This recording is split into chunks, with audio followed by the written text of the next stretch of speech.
fun thing for Hi, everyone. you. Welcome to our closing plenary session. And I think this is going to be really exciting. I'm glad you're all here.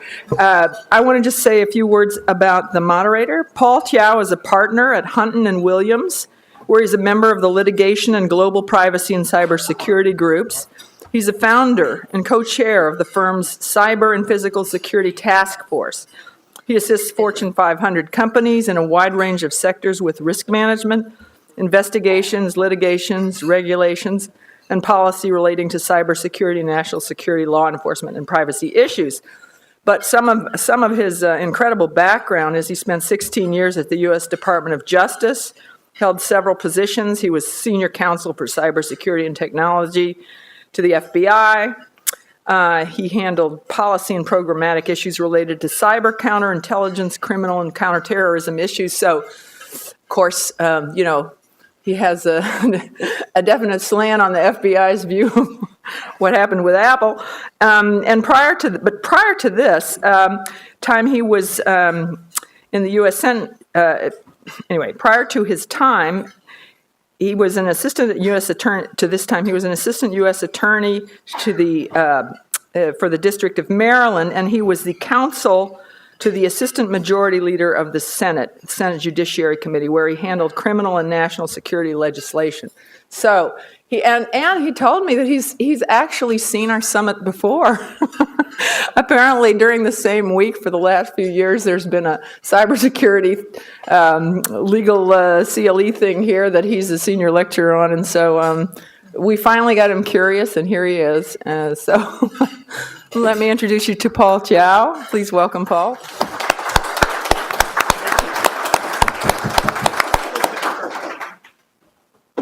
All right. Thanks very much for the kind introduction. I suppose that I probably am the only person here that used to work at the FBI, but don't assume too much about the current state of my thinking as to the encryption debate. But we're going to get into that, and it's going to be a lot of fun. So welcome to the panel on the Apple effect and how it may lead to health data privacy or not.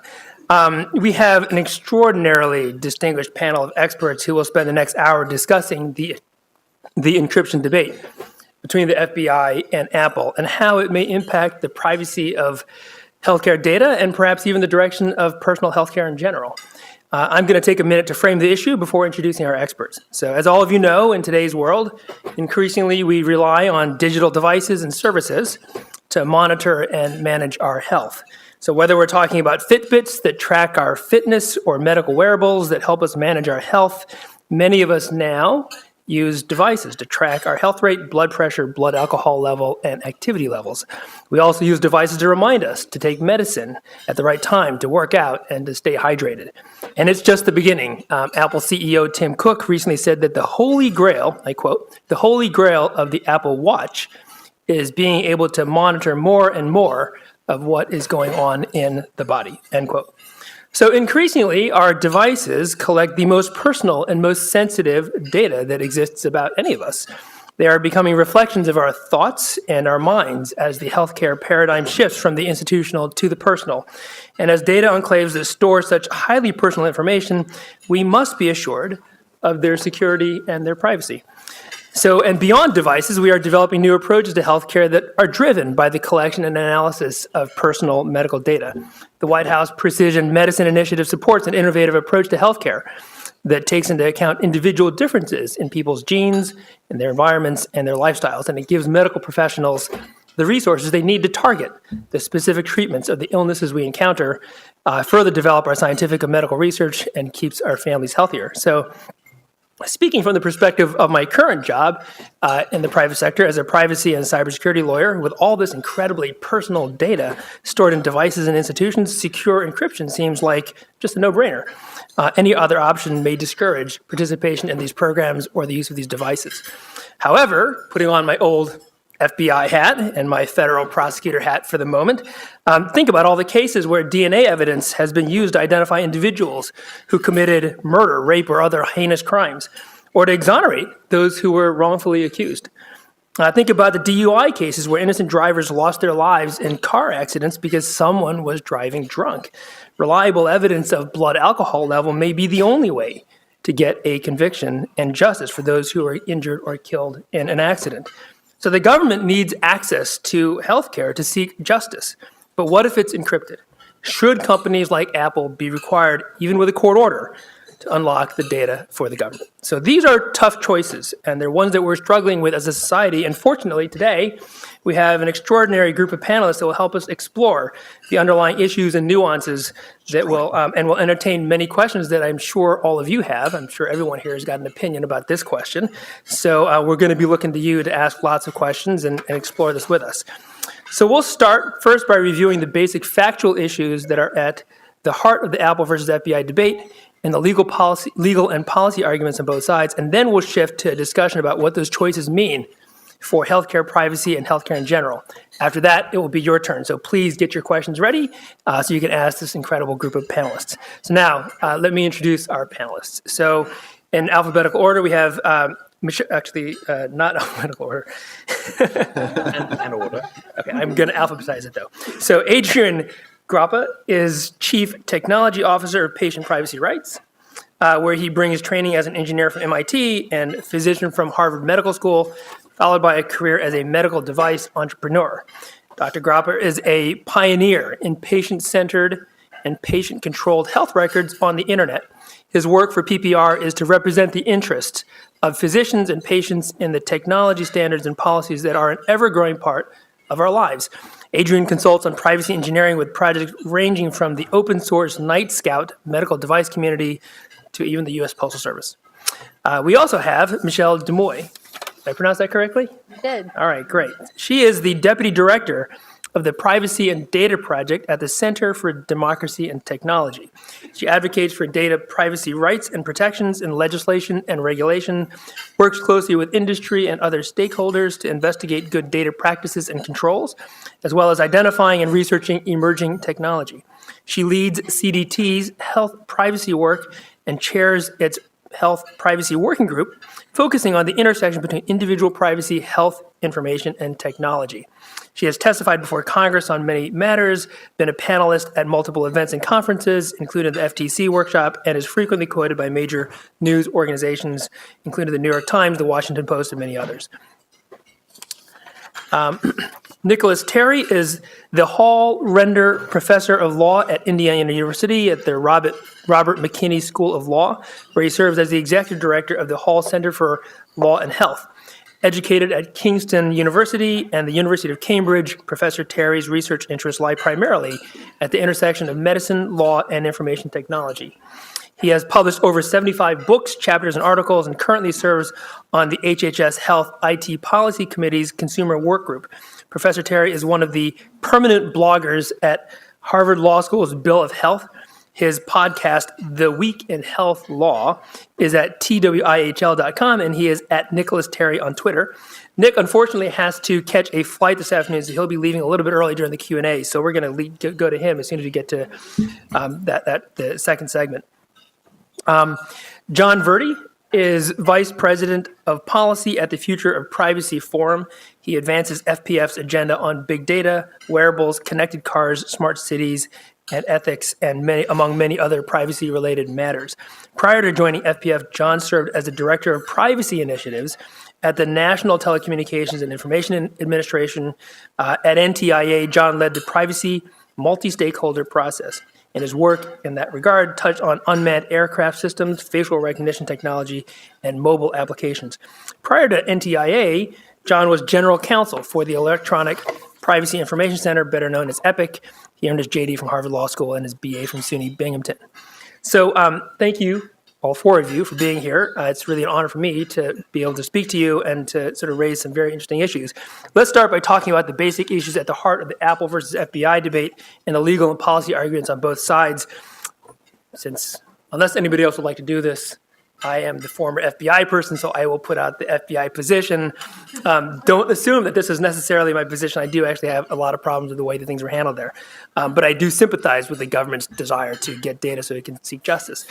So in December 2015, 2 terrorists shot and killed 14 people and injured 22 others at the Inland Regional Center in San Bernardino, California. The FBI recovered one of the terrorists' work cell phones during the investigation. It had the FBI had separate call records indicating that the phone had been used to make calls and texts during the months leading up to the attack in December. But it could not access the actual content of those on the iCloud for various reasons. The FBI, some of which were FBI caused. The FBI wanted to look at the content of those texts to identify other potential terrorists that might still be at large. So this is what we want the FBI to be doing. We want them to find and stop terrorist acts from happening. Just as a note on the side, this FBI now is not your parents' FBI. It is not the FBI of those shows in the 1970s. That FBI was a reactive law enforcement agency where they did investigations and that was it. Now, thanks to my boss, Director Mueller, what it is a proactive intelligence agency that is trying to prevent terrorist attacks. So its core to its mission is to try to identify the bad guys that are out there that are trying to kill all of us. So this is what we want the FBI to be doing. But there may be limits. Now, the phone was encrypted, and it was locked with a passcode that only the terrorists knew. It just could be like a 4-digit passcode. The device had a security function, though, that resulted in the permanent destruction of the encryption key material on the device after 10 failed attempts. So if they tried to put in 10 guesses, and they didn't guess it right in the first 10, then the encryption material would go away, and they would be permanently prevented from getting access to the data. So the FBI, they had consent from the terrorist's workplace, it was the workplace phone, to search it. They requested voluntary assistance from Apple. Apple had previously provided voluntary assistance, and it had a good relationship with the FBI. But in this case, Apple refused. The FBI then obtained a court order and a search warrant from a federal judge directing Apple to suspend the passcode security system that I just described so the FBI could actually figure out and just guess through various technical means as to what that passcode would be. Apple contested the order. They fought it in court. They fought it in the media. Ultimately, the FBI figured out a way around the security system and got into the phone, and so the case went away. But the debate has come up over and over since then. It's not going to go away. So it's important, I think, for us to just tease out what some of the issues are. So the FBI argued that the order that it got from the court did not require Apple to create a backdoor to every phone. It did not give hackers access to phones. It did not require Apple to decrypt the phone or hack into its users, did not give the government power to reach into anyone's devices without a warrant, and did not compromise the security of personal information. It also argued that the order allowed Apple to retain custody of any software developed to circumvent the passcode security system and gave Apple flexibility as to how it provided that assistance. So those are the core arguments of the FBI, and it engendered this incredible debate, and many people disagreed vehemently with it. And at this time, I'm going to turn to our panelists, and I think probably starting with John and Michelle, as to whether they think, whether they agree with the FBI, and if not, why not? I defer to John's advanced years. It's going to be that Wow. kind of panel, is it? Old age finally got me something. First word. Probably won't get me the last one on this panel, but that's okay. So first of all, thank you to Deb. Thank you to the conference organizers. Thank you to Paul for the kind introduction. Real pleasure to be here and real honor to be sitting on this panel with these distinguished panelists. Let me first start by saying that, my views here today are my own. They don't represent the views of the Department of Commerce, where I recently was employed. They don't represent the administration. They don't represent the views of maybe even FPF. I don't know. This is like day 9 that I'm at the Future of Privacy Forum. So these are just John Verdi's views. The FBI has a very, very difficult position on this issue. And the reason that I think the FBI's position is extraordinarily difficult is that, as Paul laid out, the interests here that the FBI is trying to advance, counterterrorism, public safety, are incredibly compelling. And what is standing on the other side of those interests in opposition to them, in my view, are two things. One is a substantial matter of personal privacy and individual liberty, and two is math. Now, the first can be overcome.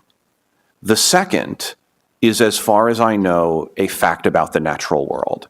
And what technologists from the private sector, from the public sector, leading folks who have engaged in the debate about encryption and law enforcement access to data, have repeatedly stated is that introducing, you can call them backdoors, you can call them golden keys, you can call them security flaws, you can call them key escrow access, you can call it weakened security, you can call it law enforcement priority, you can call it a lot of different things.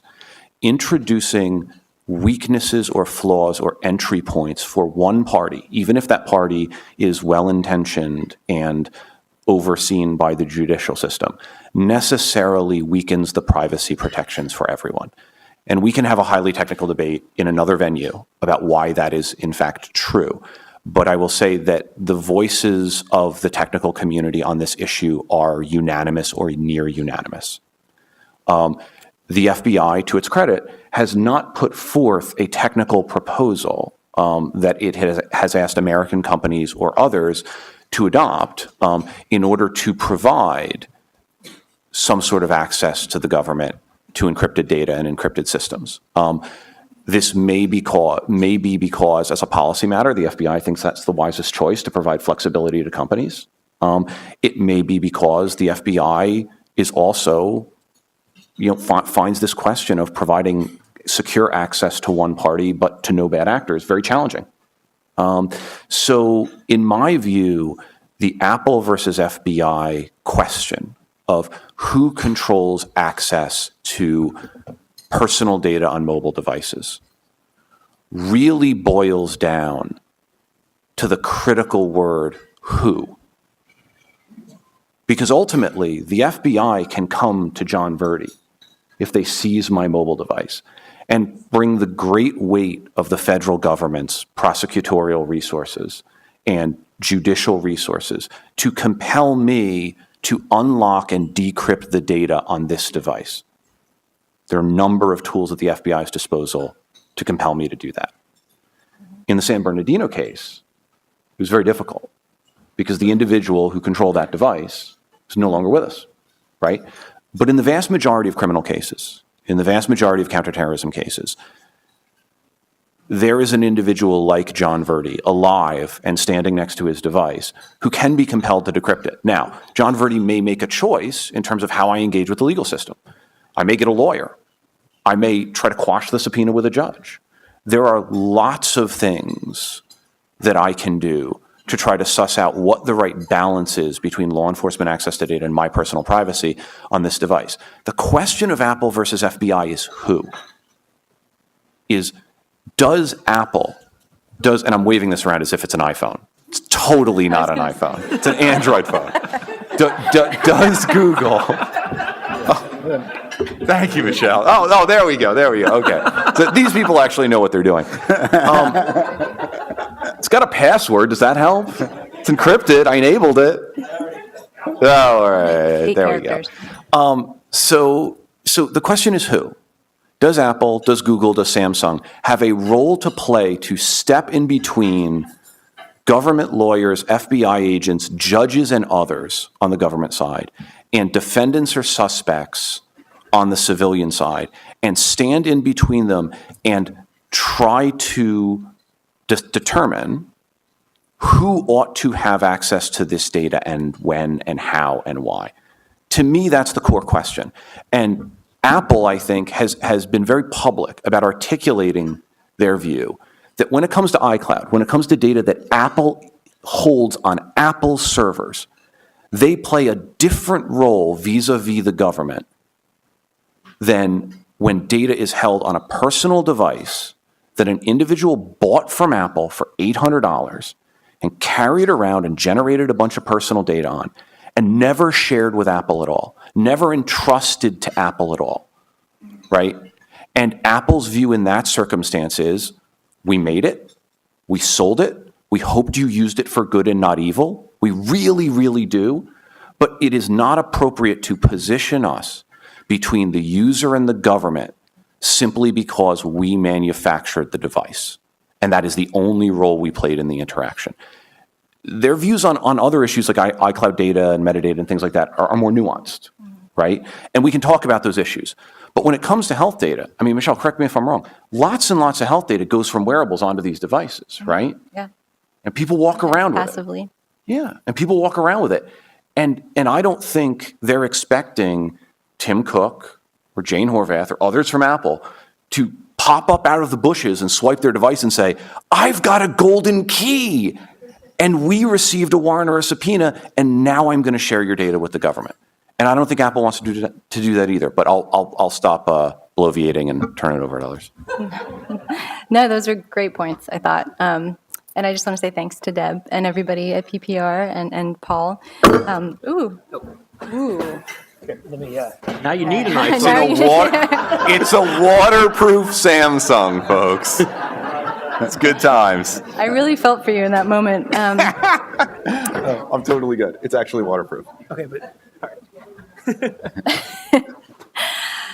Okay, so let me collect my thoughts here. There are a lot of different things going on with this debate, and I think at the core of it for me is exactly how Paul started, and that is that the FBI's job is to protect us, and that means not weakening our devices, and that's a part of their mandate. It's not separate from their mandate.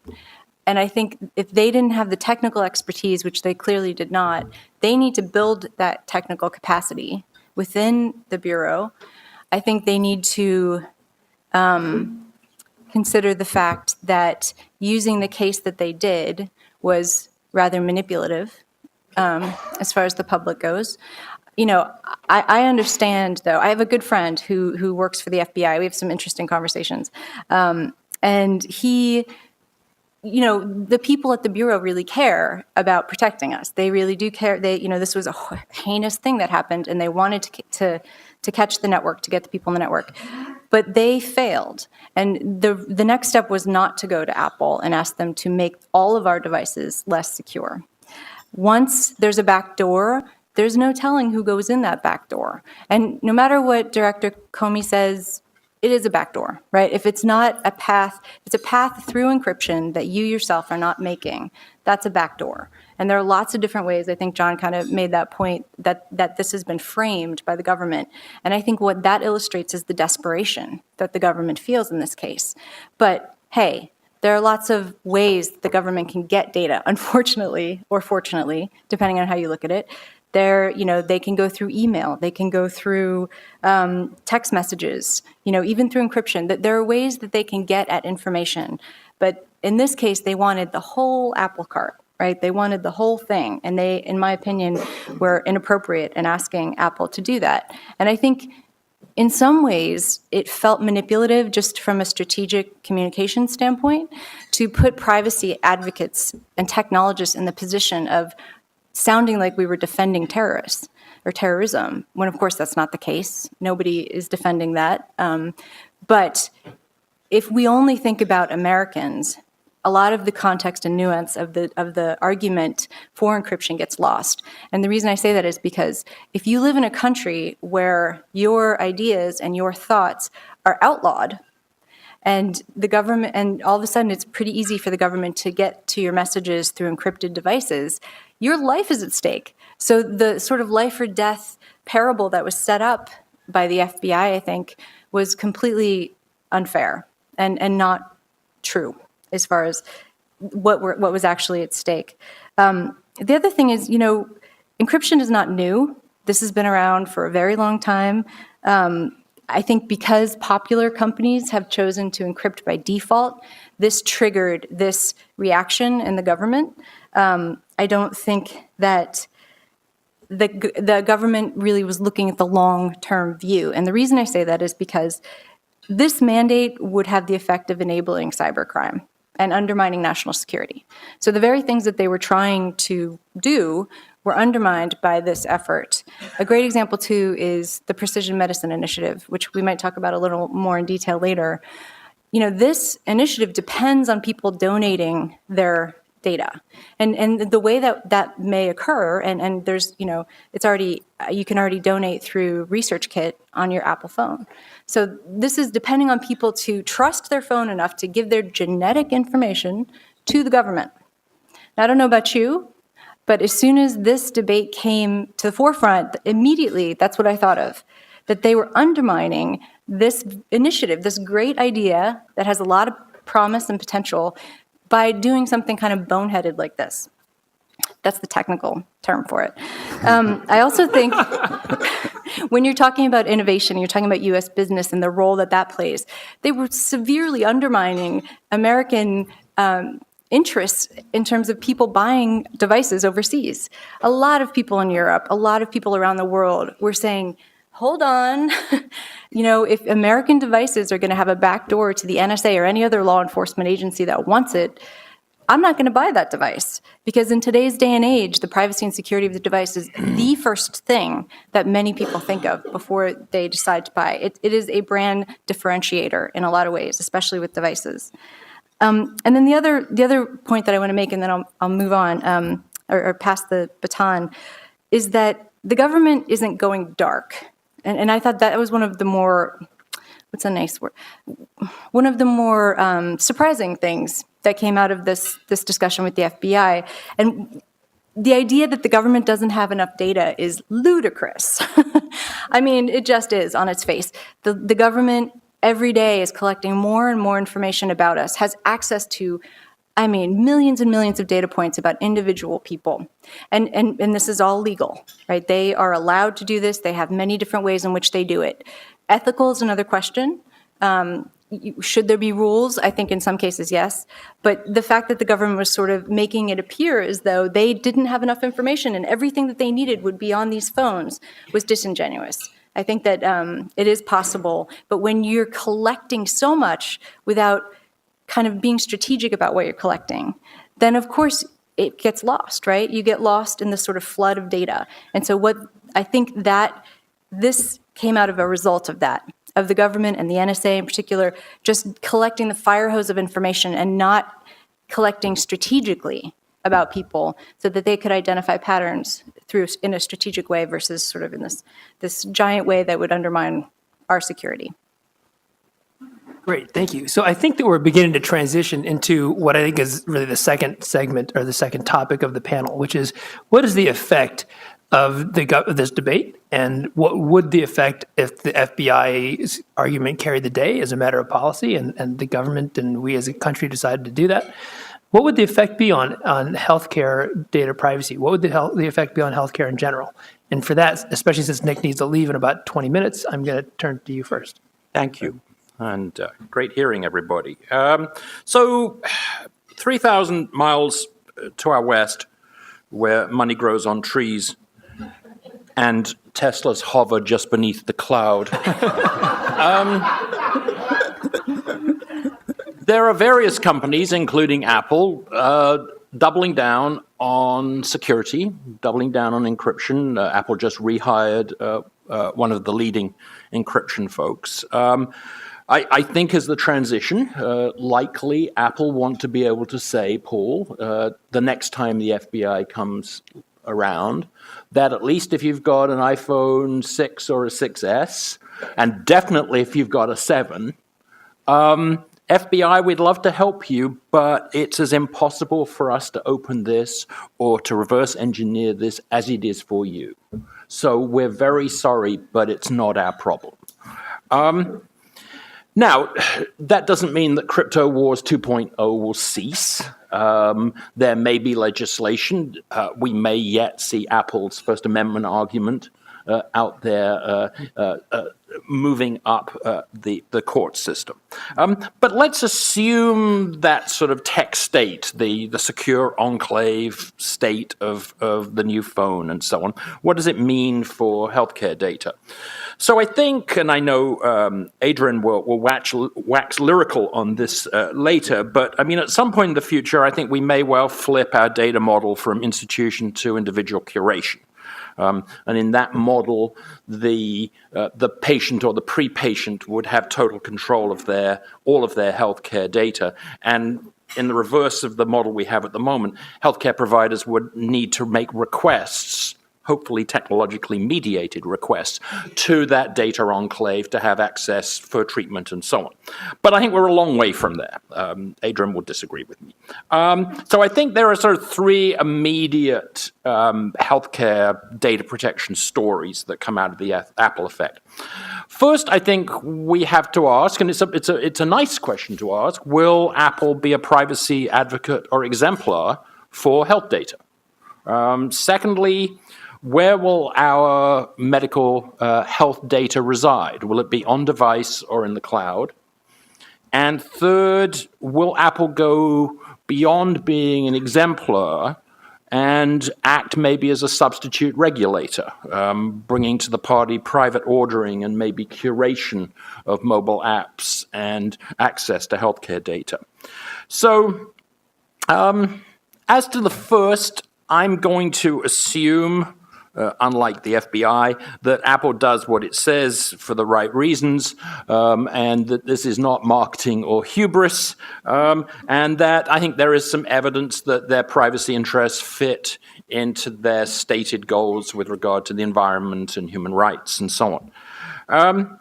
So I think the question really is Apple on the leading edge of privacy and security? As a positive, bringing a positive attribute to products? Or is it on the trailing edge of privacy?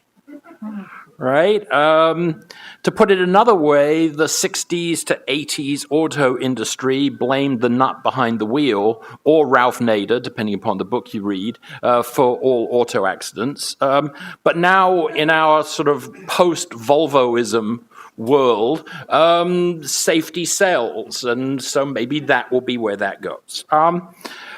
Let's talk about the second, the implications for, why does it matter where healthcare data sits? Yes, if it sits in the secure enclave in future Apple, present and future Apple products, it is going to be super secure. Data remains on device under the control of the user. Most, if not all, processing storage takes place on the device. And worst case scenario, some off-device data, like with Siri at the moment, or should I say, hey Siri, and see if everyone's watches wake up.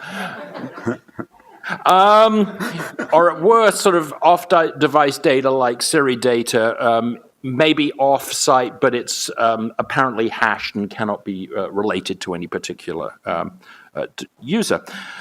So the bad news is that approach might well involve a loss of functionality, that we're looking at trade-off time. Because without the cloud, you lose the contextual awareness layer of the new devices and what we want to get out of them. This is from BuzzFeed. Every product and service that Google cribbed from or cloned today is made or broken by the company's ability to evolve and improve them by harvesting and analyzing our data. This contextualization is going to be increasingly important as we move beyond just our wearables and our phones, but to the Internet of Things. The Internet of Health things is, in many ways, quite exciting. In many ways, if you live a sheltered life in Austin, Texas, it's absolutely frightening. But increasingly, we will want our social determinant type data, our environmental data, to be wrapped in with our on-device data. Equally, the Internet of Things, combined with our wearables and other devices, promises not just data, but action. So, when Granny hits the floor, her device will not only call the emergency services, but when they arrive, it'll unlock the door. If you're driving, your watch will not only, if Apple would turn on the firmware that actually does this, but they're scared of the FDA, a whole different speech. If you're driving and your watch detects through blood turbulence that you're 5 minutes away from having an MI, it will not only beep, but it will also instruct your car to pull over to the side of the road, flash your lights, and call your spouse saying you'll be late for dinner. So that on-device cloud distinction also impacts performance. I assume this room is full of people who have almost given up on Siri because it's so awful and is so slow and it just doesn't work very often. But equally, if you have an Amazon Echo in your house, you are probably as much in love with Alexa as I am. And it's becoming a matter of some tension in the house, and I've been told it has to stay in the kitchen and may not be brought to the bedroom. So the performance distinction is dramatic between those, and that's a good example of what it means to be on device as opposed to on cloud. So the third, and very quickly, sort of the piece is the private ordering piece. Apple is the only vendor, the only developer, the only app store that has a rigorous set of rules. App developers are required to publish a privacy policy. They must respect basic privacy principles such as transparency and context limitations. There are specific additional rules that impact medical health and fitness data that apps may collect. There is an express prohibition from using data collected using the HealthKit API, from using for use in advertising or big data or anything like that. And that sort of private ordering intersects nicely with the Federal Trade Commission's general jurisdiction under 5A1, in that the unfair or deceptive acts piece of that jurisdiction allows the FTC to go after people who state these privacy policies, now required by Apple, but then don't comply with them. Now, whether they've got the boots on the ground to do the enforcement is another matter. But I also note that the Warren Commission, the U.S. Consumer Financial Protection Bureau, has recently signaled that it may be joining the FTC in this type of enforcement action and went after on a privacy policy. So will Apple be an effective sort of curator and guardian, private orderer of this space? The track record with their apps leads me to be a bit pessimistic, I'm afraid. Despite the developer rules saying that, if you are a device or you look like it's the "are you a duck, do you quack" kind of thing. If you're a device, you have to be, you have to show that you're appropriately regulated or have regulation. But if you go through the App Store, you'll find hundreds of apps that do medical-like things that really would qualify them under the FDA's sub-regulatory guidance for device regulation. But they're still up there. And they flaunt it by saying things like, we're only here for educational or entertainment reasons, even though anyone who's read the FD&C Act know that intent is determined objectively. Thank you. Thank you. Adrian, would you like to offer your thoughts? Yes. So even though I've never practiced beyond internship, I seem to be the only physician on this panel, and I want to close the loop on what's been said by first of all saying that if we frame this issue as a security issue, this FBI and Apple in its commercial and big data roles, if we frame it as a security issue or a law enforcement issue instead of a medical or healthcare, how are we going to deal with healthcare, 10 years from now or 30 years from now? The game is lost because our ability to, not just in the U.S., but worldwide, to sort of have effective relationships with physicians and to progress medicine it's like, viruses and how do we deal with Zika and that sort of thing. So I want to start by sort of trying to link the question of Apple's role to the topic of the conference, which is big data in healthcare. And as we heard in the 2 days, there are issues of aggregation, which in this case have to do with where is this data collected? Is it on the device, which we're waving around, or is it in the cloud? And we heard that very clearly stated. There's issues of surveillance, which has to do with does the FBI or the government have clearly they have an interest in surveilling how the data moves amongst people, conspiracy or whatever. But do they have a compelling interest in data that's at rest? And I can give an anecdote, but it might take too long. Jonathan Zittrain at Berkman at Harvard Law School wrote about a very interesting case, which some of the people on the panel probably would do a much better job of describing about this. But it had to do basically with thought crime.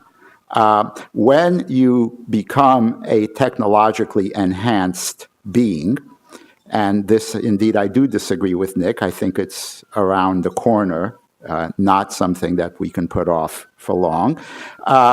What is the limitation, regardless of whether you bought the thing from Apple or built it yourself as a sovereign technology?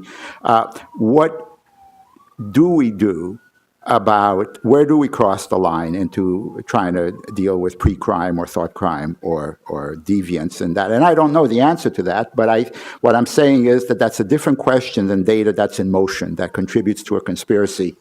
They're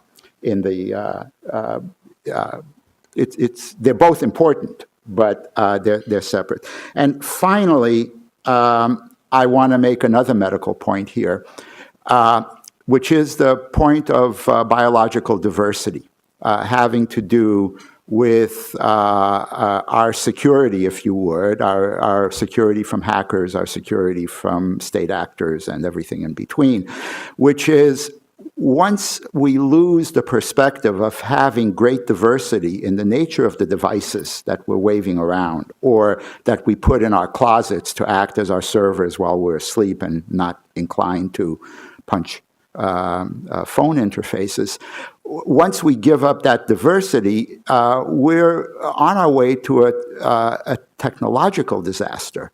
Potentially, that would be just as bad as having only one strain of corn or something like that in the world. So what I'm saying is, to close the loop, is that as we heard in the beginning, asking the question as to Apple, should Apple play a role as the manufacturer of the device that then transfers it to you to become sovereign technology, that is the right framing. It's a very important framing. But I would double down on that and say that device has to be open source. It has to be community supported so that we are all protected by the fact that diversity is enhanced in terms of cryptography, in terms of our security for our health and for our law enforcement issues. Thank you. Michelle or John, would you like to weigh in? Just on anything or just No, on this. specifically So you mentioned the Precision Medicine Initiative, and you Yeah. suggested that we might be able to get into that in greater detail. Sure. So if you'd like to do that, I think we are now talking about this question of how this debate impacts those types of programs and initiatives and that trend. So please. Sure. So I don't want to be too snarky, but there's a part of me that thinks the same administration that couldn't protect the FBI's actual personal information is now asking us to donate our genetic information.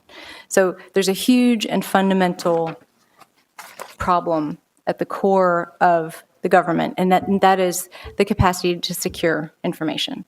So when it starts to branch out into kind of these public-private partnerships, which is, of course, already happened in states and different entities in terms of precision medicine, I think the government has to think long and hard about access and use. And I don't feel like the Precision Medicine Initiative has taken those into account enough. And there may be very good reasons for that. There may be political reasons for that. I don't know. But I feel like those questions of access and use. So the government collects this genetic information from us. what happens to it when they're done with it? Can the doctor who got it use it again? Can researchers use it again? Sort of what are the rules about how the government can access this? Right now, this, I think, is not covered by HIPAA. None of this is covered by HIPAA, which it wouldn't matter anyway, because HIPAA has a pretty gaping hole for law enforcement access and national security. HIPAA also, though, requires encryption. So that's an important distinction. I think that is a part of what the precision medicine seeks to aspire to, that level of security. But without establishing how the data can flow and how it can be used and who can see it, I think it's almost meaningless to have privacy and security and encryption and all of those things, but not have really clear rules about the access and use of the data. And just one final note I would say is, I think it also has shown sort of a little bit of a tone deafness when it comes to specific communities. I have worked in direct service for nonprofits over the years quite often, and one of the sort of primary things that I have heard from lots of communities across this country is, I'm not giving the government my health information. I think that is, there are lots of really legitimate reasons for that, because once you get in the system, you can get royally screwed in a lot of ways. But more particularly, if you're a community that has a history of being sort of violated by the government, whether it's Tuskegee or other sort of historical ways in which the government has screwed that up, I think the access and use issues not being addressed, it makes that even more palatable, makes that even harder for the government to make the case that the public should be donating and should be involved in this initiative. And I think that's unfortunate, because I do think that the Precision Medicine Initiative has a lot of great potential, but I think those are the key things that I see missing related to the Apple debate. Thank you. John, would you like to? Yeah, sure. So Paul, I'm going to apologize in advance for bringing you into the discussion, but you are a longtime FBI lawyer. You know this field better than anybody else up here on the panel. Let me ask you, you cited a number of circumstances in your opening remarks, DNA evidence, blood alcohol evidence, things like that, that's clearly relevant health data to law enforcement investigations. But in your experience, is that the core of what law enforcement is seeking access to in most cases, or is there non-health data out there that is more often the target of law enforcement process in these circumstances? Yeah. So I was a federal prosecutor in Maryland for 7 years before I went to the FBI. And here's the thing. I mean, I think that all of the points you all have made are very compelling, and I think that we do have difficult choices to make here, and difficult, and we as a society need to find ways to protect this data and to utilize it effectively, whether it's in the cloud or whether it's on devices. The government clearly has to make choices about how it's going to protect and use data, and there needs to be systems of oversight so we ensure that they actually are doing it the way that they say they will. But even those choices are difficult, because having worked in the government and dealt with interagency policy and program issues, sort of the sort that you dealt with when you were at NTIA doing multi-stakeholder sort of work, our government represents many, many different interests. And so it's, we have an interest in trying to support important healthcare initiatives. We have an interest in trying to make our country healthier. We also have an interest in trying to stop the next terrorist attack. And so they're competing interests, and it's often difficult to figure out how to thread the needle so that all of our interests are recognized. As respect to the question of evidence, it does. I hear this a lot, and Michelle, you alluded to it, and there's a certain amount of truth to it. This idea that some people have used like the term the golden age of data. There is a lot of data out there, but a lot of it is really not helpful to a case. It really comes down to bringing a case, and I prosecuted all manner of federal crimes. There's certain types of data that are just way more compelling than other data. So, when I prosecuted a drug dealer, having usually it was men, having his phone was crucial, because that's the thing that he actually was communicating on. So there may have been a lot of data about him out there floating around. Maybe he had a Facebook page, but he wasn't using his Facebook page to do drug dealing. The most valuable information was actually on that phone. because that's what he was using to call his deputies. So if you're trying to, if you're trying to go after a sophisticated criminal organization, whether it's a hacking organization or it's a drug dealing organization or it's a mafia organization, you start at the bottom because you can see what the people on the street are doing. So you see the drug dealers doing hand-to-hand deals, but those drug dealers on the street are 8 levels away from the person you really want to get, which is the main supplier and the organizer of that drug ring. So, and the people on the street have no idea who that person even is. They don't know what his name is, or they may have heard a name, but it's not his real name. That person is changing phones every 2 weeks. It's just, so the data you get, the evidence you gather from those people that you see on the street are fine, but you're just going after the poor guys on the street that aren't the organizers, that aren't the ringleaders. So to get to the ringleaders, there's certain types of data that are just much more compelling than others. And prosecutors have to try to persuade juries to convict people, and they should. I mean, there should be a very high burden. We have a criminal justice process that requires prosecutors to meet a very high burden of proof, appropriately so. So the best data is often in certain places, and some of those places are phones. And if those phones are encrypted and you can't get to that data, you may simply not be able to convict that person at the top of the ladder. And so it's just not all data is created equally. And that's true for privacy, from a privacy standpoint, in terms of our personal data. It's also true from a criminal justice standpoint, in terms of trying to actually seek justice against an individual that may have murdered many, many, many people and caused incredible levels of harm in homes. Can I ask a follow-up to that? Just a quick question.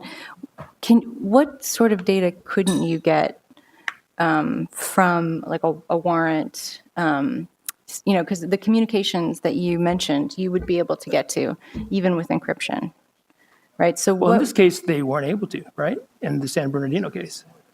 Right. Yeah, you're right. So that's the thing. So then the question becomes, all right, are there de minimis circumstances where, in the extraordinary, it's like, maybe, can you just create this one exception for this one phone? Or is it possible, if the government is forced to, here's a question for you. Is it possible to craft a law or a requirement where you require the government to exhaust all possible alternatives before you seek a particular type of court order? And so that's an interesting question, except that the question's already been answered because the law already requires that. When you get a wiretap, you must exhaust all other sources because a wiretap is incredibly intrusive. You are collecting the person's phone calls as they are happening. You're observing their texts and their emails as it's happening. It is the most intrusive possible form of government surveillance, right? But Title III of the Wiretap Act already requires the government to exhaust that, and it requires the government to get a court order from the judge that is going to ask to see and be persuaded that, in fact, the government has exhausted all those remedies. So there are actually situations where you cannot get certain types of data. And, you don't really know. Is it the case that phone really had texts that were valuable? You don't ever really know. And they will, well, now I guess they know. But, in some situations, you may not ever really know. And so, the government just does the best it can. But there are a lot of circumstances where there's certain types of data that you cannot get that the government believes, and in some instances, it's got a pretty good reason for believing it, that it could have data that would allow you to seek a prosecution against somebody, and as a result, the government just goes away because they can't build a case.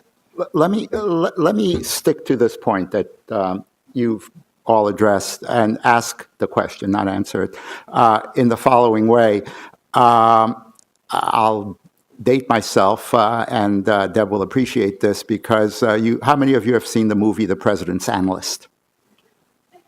Okay, and the central part of the plot is the personal telecommunicator, or which is, instead of Apple, it's the phone company, TPC in this particular case.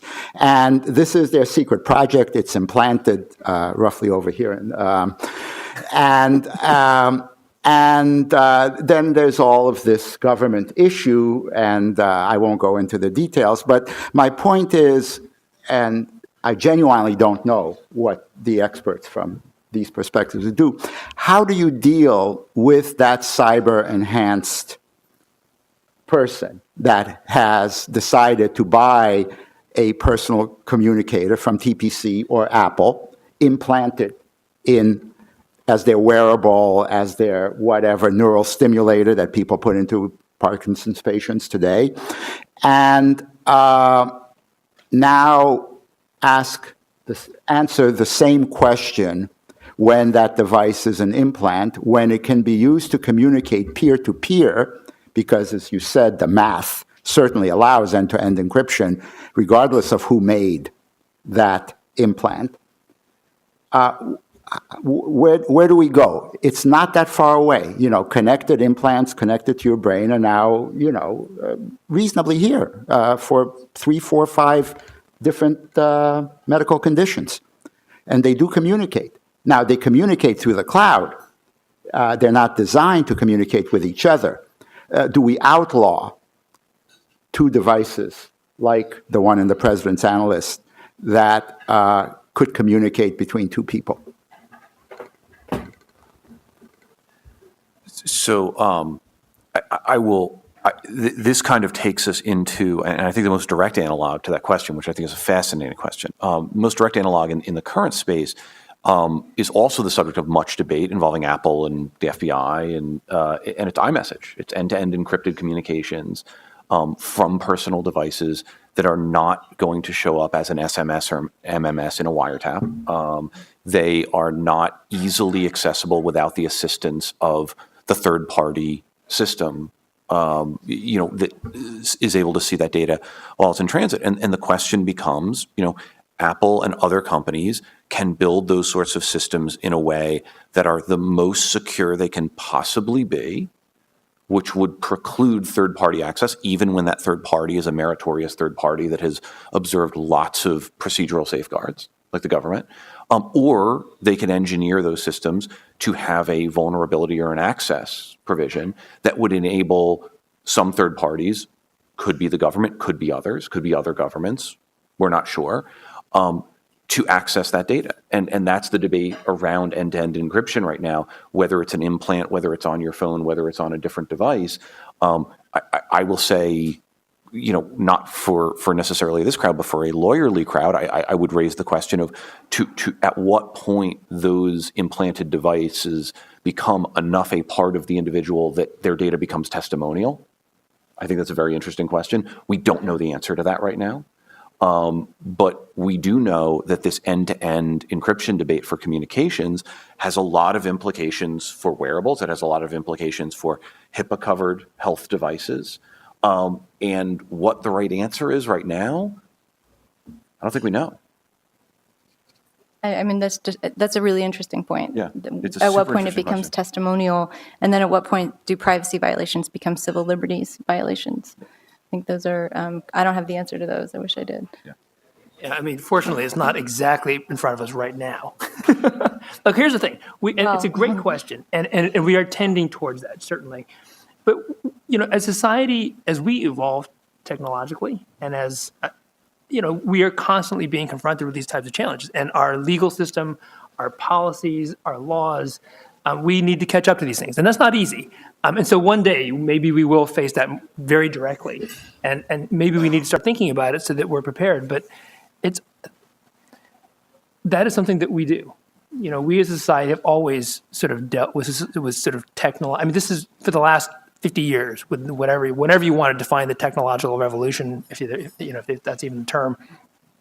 We have been catching up to address the unique ethical and legal issues that come up. And so right now we're struggling with the one before us. And we don't have a great answer. And if Congress does act in this space, you can be sure that there's going to be a significant percentage of the country that's not going to be happy with it. And then probably no one's going to be thrilled with it. But some people will object vehemently to it. And it may be driven by whatever happens in our current events. If there's a major terrorist attack, that can color the way that people approach things. If Edward Snowden dramatically changed the way that we see things. And so sometimes it's driven more just by current events and how we frame these issues, and also to a large extent with what person is actually the president. So, Wow, that's scary. which is an entirely different Scary discussion. little- But I did say at the beginning, but Adrian, I really appreciate that question, because I think it is it does force us to think about these things in a way that is sort of the natural direction that we're going in. So that's great. So I promised at the beginning that there would be plenty of opportunity for Q&A, and now we're actually 5 minutes from the close, and no one has had a chance to ask a question. So by all means, let me open it up to folks in the audience. Sir. Frustration. Is there a microphone that we can give him? Come on up. I won't throw water on you. You did on me. I totally empathize with that. My family would say, "Oh, look, that's exactly what Tom does." But anyway, Is this good now? No, one of the things that I'd like to question is that word catch-up. Why are we always in a catch-up mode? I mean, there is enough trending analysis to be able to have a good sense of, with a high probability, where some of these things are going. So at least from a policy perspective, why are we always in a catch-up mode? Versus at least being sort of almost on time, So would you- versus like we're way behind? I mean, I have a kind of crude answer to that, but I will just say the government doesn't pay enough. that's a good answer. It's the truth. I mean, it's not the full truth, but it is a huge issue. Technologists with the ability to implement, sort of innovative, cutting-edge encryption, security, they work in the financial sector because that's who pays. The healthcare sector doesn't pay that well, and the government doesn't pay that well. Sometimes the healthcare sector is starting to, but that's a really big capacity problem that the government has, sort of faced willy-nilly, but not in a comprehensive way to figure out how to really recruit the people who work on these things. But from a cost perspective, I mean, what it cost us, Right. government costs, Mm-hmm. to not do pre-planning, at least in the corporate world, that's an order of magnitude of 100 to 1, Yeah. minimally. Mhm. So from a cost perspective and where you put your dollars, I would think that could save us a lot of money. I'll make a very quick comment about that.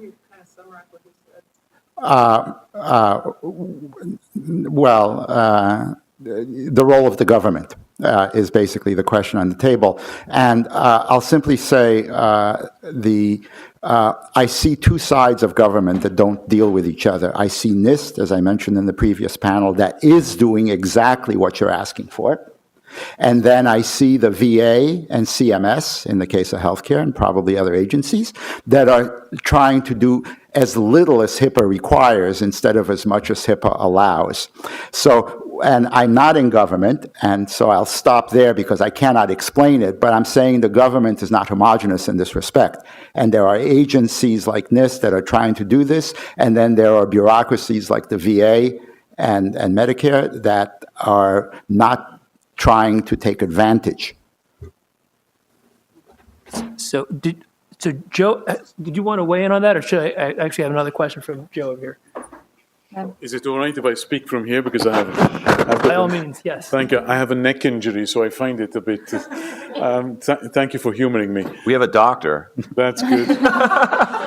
He did an internship a while back. I understand that, more than one. that neck Okay. injuries aren't one of his specialities. Can you hear me at the back? Is that fine? Could I just build on two ideas? One thing you can tweet, the other, would you mind if you don't tweet? So I'm going to start with the tweetable one. And when we come to the untweetable one, please understand I'm flying a kite. So for the tweetable one, I'm going to tell you that I'm writing a blog. I haven't finished it yet, but the caption is called "Encryption is here to stay. Privacy is alive and well. Get over it." Now, and the reason is quite simple, because it's, as I've pointed out privately and publicly, it's just plain daft to think that you can control encryption. You can't do it technically. You can't do it legislatively by legislating for the whole world from the United States, from Europe, or for whatever else. There are always going to be, happily, a bunch of good cryptographers out there who will be able to build cryptography, which in the same way, like you have knives and guns, can be used for good and can be used for evil. So let's face facts, let's get over it, and let's move the discussion on. That's the first thing. So when it comes to legislating for backdoors, right, and I share the views of everybody here and the concerns of everybody here, including the concerns of the FBI and other agencies which are out there trying to protect us. I think it's important that we should be quite clear and say, okay, when it comes to backdoors, we'd like the United States to move forward from the position declared in October of last year, which was we're not legislating backdoors into being 3 dots for now. And I would like the United States to take leadership on the issue, drop the for now, join the Netherlands and say, we are not legislating backdoors into being because it's a bad idea. In fact, forget privacy for the minute. It's a bad idea because this is security versus security, and you don't want to undermine security for all the reasons, especially if you don't want to put US business at a disadvantage, right? So let's start with that. The second thing is, so here we come to the untweetable one, but please chip in and come and speak and say about it. I think that, and this builds on something that Adrian Gropper was mentioning, which is implantables, because the issue of implantables makes you think. And I'd like to posit, so once again, I'm going to ask a question I asked earlier. How many lawyers do we have in the room? Okay, so we actually have less than we had during the session. But why is this important? This is very important because there are 2 things that we haven't heard so far. The first thing, when it comes to security, we haven't heard that magic word, proportionality, right? Because one of the things we have to consider is, when is it proportional and when is it not proportional for a government to take certain action? And when does that action which the government takes expose us to much greater risks, especially of losing the kind of society we want to live in? So, when we have to discuss and take decisions on difficult issues like, shall we grant access to somebody's mobile phone? And this is where I would publicly say, to you at least, though I would say it very, respectfully to him had he been in the room, this is where I disagree with President Obama with that which he said on the 11th of March, when he said to the tech companies, guys, you'd better do something about this yourselves, because if Congress legislates on the matter, it's going to be sloppy. You're going to risk it being sloppy. I agree with President Obama that if Congress legislates on the matter, it might be sloppy. And this applies to, this is not a criticism of the US Congress, this is a criticism of any bunch of legislators across the world when they have a knee-jerk action about something, right? But where I disagree with him is the grounds on which he as a lawyer cited that we might need to have to do something about it. And he said that for the past 200 or 300 years, we have had rights of search and seizure with a warrant, and this is a logical extension of that right. And I suspect that Mr. Obama was far too busy being president to have read and reread Riley versus California. Because Riley versus California, correctly to my mind, said that if the little green man came down from Mars and looked at us, he would think that our smartphone is an extension of our body. And very correctly, Riley versus California said that the only way, and this is where the difference lies with traditional search and seizure under US law, the only way that the kind of data you would have on a phone would be found in the house is if the phone is in the house. Because otherwise, it's gathering literally tons of more data, much more intimate data than we've ever had in our houses when we dreamt up the search and seizure provisions that we have under the various amendments in US law and outside US law. Because this is not only a US problem, everybody has this problem. And the point that I'd like to make, ladies and gentlemen, is, that's why I asked who the lawyers in the room are, right? Because it's a very interesting issue, is in most systems of law, and this is an argument I haven't heard today, which is why I'd like you to go outside it and then test it by testing the implants thing that Adrian mentioned. In most systems of law, we have a level of decency. And that level of decency means that you still have the right to remain silent, you still have the right not to incriminate yourself, and you still have the right in most jurisdictions that your spouse is not a compellable witness either. Now, one of the things that I've been testing across many countries across the planet is, I ask people, and now I'm going to do this even more scientifically, who knows most about you? Is it your spouse or is it your phone? And 100% of the answers I have received, not 99%, ladies and gentlemen, is my phone knows more about me than my spouse. So, why should a phone be a compellable witness when my spouse is not? I mean, is it logical or not, ladies and gentlemen? Now, can you imagine what's going to happen to me if I write a blog, is your phone a is your phone a compellable witness? But I'm dead serious about it, which is why I'm flying this kite.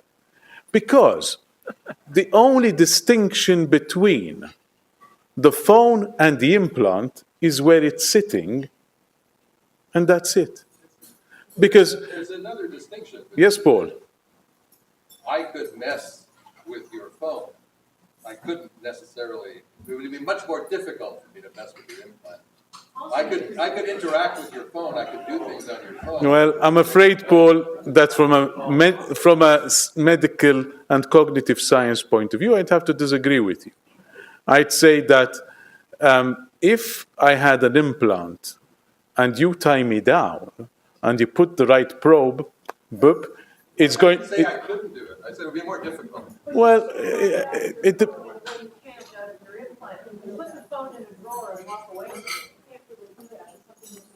Well, but why does that make a difference, Wendy? And perhaps you would come and use the phone, the mic, I mean. I've got phones on the brain. But in the sense that the distinction I'm trying to make is actually more of a moral one than a technical one. And I'm making a legal principle here. I'm asking ourselves, do we want to abandon a long-established legal principle or not? And that's the right of self-incrimination. While at the same time, keeping in mind the excellent points made about DNA, about drunkenness, etc. Thank you very much for hearing me.